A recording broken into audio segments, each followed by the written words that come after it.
যে ওয়ার্ল্ড কাপের নকআউট ম্যাচের কী কী সম্ভাবনা হতে পারে সেগুলো নিয়ে আলোচনা করি এবং দেখি কার সঙ্গে কার খেলা পড়ার সম্ভাবনা আছে। শুধু বলি তুলনামূলক কিন্তু আর্জেন্টিনা সেমিফাইনালে যাওয়ার ক্ষেত্রে খুব সহজ টিম পাবে, প্রতিপক্ষ সহজ পাবে এবং ব্রাজিলও একটা সহজ টিম, প্রতিপক্ষ সহজ পাবে। কারণ ব্রাজিল এই শুধু একটা ম্যাচ জাপানের সাথে একটু কম্পিটিশন হতে পারে, আর তাছাড়া মোটামুটি যে টিমটা পাবে সবই ইজি টিম পাবে এবং আর্জেন্টিনা সবথেকে বেশি ইজি টিম পাবে। এবং যদি দেখি পর্তুগাল, এই এই এই জিনিসটা দেখো, এখানে সবচেয়ে ক্রিটিক্যাল। এখানে এদের ক্ষেত্রে সহজ হবে না তুলনামূলক, এদের যদি চ্যাম্পিয়ন হতে হয়। যদি তুমি প্রথমে দেখি সাউথ আফ্রিকা, কানাডা, এখান থেকে তুমি যে কোনো টিমকে তুমি জিতাতে পারো, তাহলে যে সাউথ আফ্রিকা কানাডা যে জিতুক। এই পাশে একটা সবচেয়ে ইম্পর্টেন্ট ম্যাচ রয়েছে, ম্যাচটা হচ্ছে নেদারল্যান্ড আর মরক্কোর মধ্যে। নেদারল্যান্ড আর মরক্কোর মধ্যে কিন্তু খুব একটা টাফ কম্পিটিশন হবে। তাহলে আমি ধরে নিলাম নেদারল্যান্ড বা মরক্কো যে কোনো একটা টিম জিতবে। তাহলে এই নেদারল্যান্ড মরক্কো যে টিমটাই জেতে, সেই টিমটা যখন সাউথ আফ্রিকা বা কানাডা, এখানে এই সাউথ আফ্রিকা কানাডার মধ্যে কিন্তু একটা টিম জিতবে। আমি সাপোজ দুটো টিমের মধ্যে যে কোনো একটা ধরো জিতে গেছে, কিন্তু যখন এই পাশের থেকে নেদারল্যান্ড মরক্কোর মধ্যে একটা টিম জিতবে, তার সঙ্গে খেলা হবে সাউথ আফ্রিকা বা কানাডা যে কোনো টিমের, তাহলে কিন্তু আলটিমেটলি নেদারল্যান্ড বা মরক্কোর মধ্যে একটা টিম জিতবে।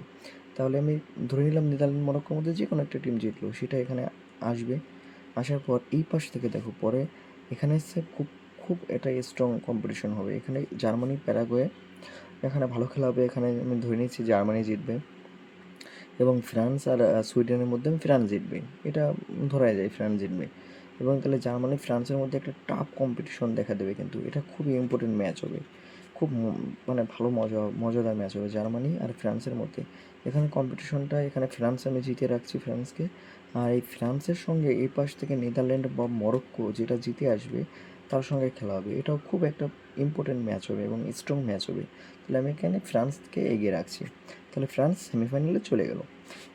এটা আর এই গ্রুপটা, এখানে সেমিফাইনাল যেতে গেলে কিন্তু খুবই খুবই সব থেকে স্ট্রং কম্পিটিশন দিতে হবে এখানে।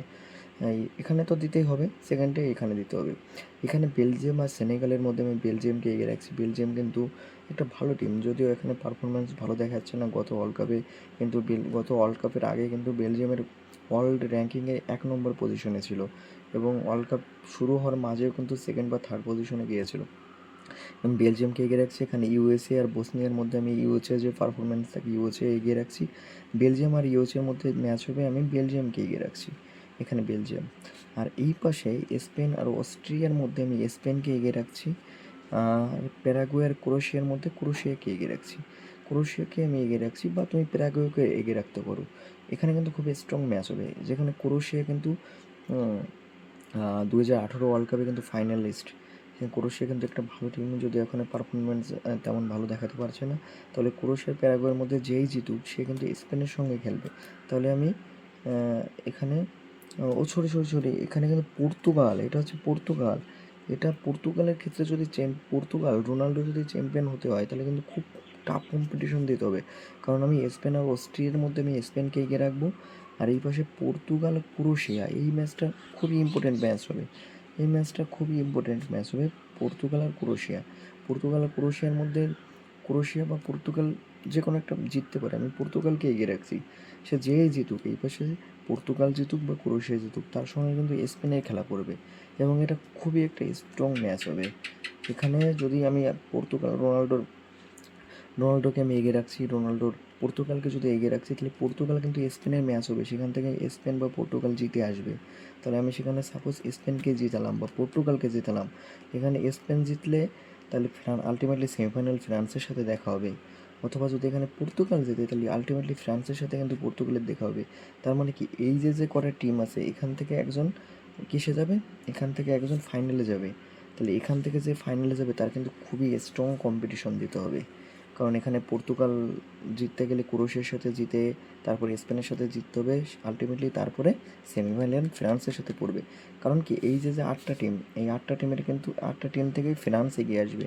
এই 8টা টিম থেকে কিন্তু ফ্রান্স চলে আসবে। এবং লাস্টে যদি আমি দেখি, এই ষোলোটা টিম কিন্তু একটু তুলনামূলক সহজ কম্পিটিশন দেবে। কারণ আমি ব্রাজিল আর জাপানের ক্ষেত্রে আমি ব্রাজিলকে এগিয়ে রাখবো। ভালো খেলা হবে, এটাও খুব ভালো খেলা হবে। জাপান, আমি ব্রাজিলকে এগিয়ে রাখবো। এবং কোস্টে ভিগোয়ান থেকে নরওয়ে এদের ম্যাচের মধ্যে আমি যাকে এগিয়ে রাখি, নরওয়ে হোক আর এই যে একটা মানে দল কোস্টে ভিনর, তাহলে নরওয়ের এটা যেই জিতুক তার সাথে কিন্তু আলটিমেটলি ব্রাজিলের খেলা পড়বে রাউন্ড এইটে মানে কোয়ার্টার ফাইনাল। তাহলে আমি ব্রাজিলকে এগিয়ে রাখবো, মানে এই 4টে টিম থেকে ব্রাজিল কোয়ার্টার ফাইনালে যাবে। আর এই পাশে মেক্সিকো ইকুয়েডরের মধ্যে আমি ইকুয়েডরকে এগিয়ে রাখবো, বা মেক্সিকো যেই আসুক। আর ইংল্যান্ড আর ডক্টর কনগোর থেকে আমি ইংল্যান্ডকে এগিয়ে রাখবো। সেই ইংল্যান্ড মেক্সিকো বা ইকুয়েডরের যে জিতবে তার সাথে খেলা হয়ে আলটিমেটলি আমি কোয়ার্টারে এখানে ইংল্যান্ডকে আনবো। তাহলে এখানে কিন্তু একটা ভালো কম্পিটিশন দেখা দেবে, ভালো একটা খেলা হবে। সেটা হচ্ছে টপ 8 মানে কোয়ার্টার ফাইনাল। কোয়ার্টার ফাইনালে কিন্তু ব্রাজিল এবং ইংল্যান্ডের খুব সম্ভাবনা আছে, কারণ এই পাশ থেকে ব্রাজিলের জেতার সম্ভাবনা বেশি যদি জাপানের সাথে জিতে যায়, যদি অঘটন না ঘটে। এবং এই পাশে ইংল্যান্ডে জেতার সম্ভাবনা বেশি, কারণ ডক্টর কনগোর সাথে জিতবে এবং ইকুয়েডরের সাথে বা মেক্সিকোর সাথে জিতে যাবে ইংল্যান্ড। তাহলে এই পাশে আমি ব্রাজিলকে এগিয়ে আনলাম। তাহলে এটা কোথায় এলো, ব্রাজিল কোথায় এসে দাঁড়ালো, ব্রাজিল এসে দাঁড়ালো হচ্ছে সেমিফাইনালে। এই পাশে ব্রাজিল, আর এখান থেকে কিন্তু কে আসছে, এখান থেকে কিন্তু স্পেন, স্পেন আসছে বা পর্তুগাল আসছে। এখান থেকে কিন্তু স্পেন, স্পেন আর পর্তুগাল, পর্তুগাল অথবা এই এদের মধ্যে স্পেন বা পর্তুগালের মধ্যে আসবে। ক্রোয়েশিয়াও আসতে পারে যদি পর্তুগাল ক্রোয়েশিয়ার কাছে হেরে যায়। আর তার সঙ্গে এদের সাথে কার সেমিফাইনাল হবে, ফ্রান্সের সাথে, ফ্রান্সের সাথে। আর এই পাশে আমি ব্রাজিলকে এগিয়ে রাখলাম। আর এই 8টা টিম কিন্তু তুলনামূলক সহজ, কারণ সুইজারল্যান্ড আলজেরিয়ার মধ্যে যেই জিতুক, আমি সাপোজ সুইজারল্যান্ড আলজেরিয়ার মধ্যে যে কোনো একটা টিম জিতবে। আর এই পাশে কলম্বিয়ার ঘানার মধ্যে আমি কলম্বিয়াকে এগিয়ে রাখলাম। তাহলে কলম্বিয়া আর এই সুইজারল্যান্ড আলজেরিয়ার মধ্যে যে টিম জিতবে তার সঙ্গে খেলা হবে, তাহলে আমি কলম্বিয়াকে এগিয়ে রাখলাম কোয়ার্টার ফাইনালে। আর এই পাশে অস্ট্রিয়া আর ইজিপ্টের মধ্যে যে কোনো একটা দল জিতবে, কিন্তু আর্জেন্টিনা আর কাবো, কাবো যে 5 লাখ লোক সে যে দেশটা, সেই দেশের সাথে যখন খেলা হবে তখন আর্জেন্টিনাই জিতবে আলটিমেটলি। তাহলে অস্ট্রিয়া বা ইজিপ্টের সাথে আর্জেন্টিনা খেলা হবে, তাহলে আর্জেন্টিনা এখানে কোয়ার্টারে আসলো। তাহলে কলম্বিয়া আর আর্জেন্টিনার মধ্যে কোয়ার্টার ফাইনাল হবে, আলটিমেটলি আর্জেন্টিনা জিতে সেমিফাইনালে চলে যাবে। তাহলে আর্জেন্টিনার একটু সহজ কম্পিটিশন পেয়ে মানে সহজ টিম পেয়েছে। তাহলে আর্জেন্টিনা আর ব্রাজিলের সাথে হবে সেমিফাইনাল, আর্জেন্টিনা আর ব্রাজিল সেমিফাইনাল হবে। আর এই পাশে ফ্রান্সের সাথে স্পেন বা পর্তুগালের সেমিফাইনাল হবে, যদি পর্তুগাল এখানে জিতে আসতে পারে। আর এখানেও ভালো কম্পিটিশন দিতে হবে পর্তুগালকে, কারণ পর্তুগালকে যদি এখানে সেমিফাইনাল আসতে হয় তাহলে স্পেনকে হারাতে হবে, ক্রোয়েশিয়াকে হারাতে হবে। ভালো, এটা সবচেয়ে স্ট্রং গ্রুপ হলো। তাহলে আলটিমেটলি আমি এখানে ব্রাজিল আর আর্জেন্টিনার মধ্যে যে কোনো একটা টিম জিতলো। আমি সাপোজ আর্জেন্টিনা, যেহেতু আমি আর্জেন্টিনার ফ্যান, আমি আর্জেন্টিনাকে এগিয়ে রাখলাম। আর এই পাশে ফ্রান্স আর স্পেন বা পর্তুগাল যার সাথেই খেলা করুক, আমি ফ্রান্সকে এগিয়ে রাখলাম। তাহলে আলটিমেটলি কিন্তু আগে গত বিশ্বকাপের মতন আর্জেন্টিনার ফ্রান্সের খেলা পরে ফাইনাল, এবং যে কোনো একটা টিম চ্যাম্পিয়ন হবে, গতবার যেমন আর্জেন্টিনা হয়েছিল। এবং যদি আমি ব্রাজিলকে জিতিয়ে রাখি তাহলে ব্রাজিল আর ফ্রান্স কিন্তু ফাইনাল খেলবে।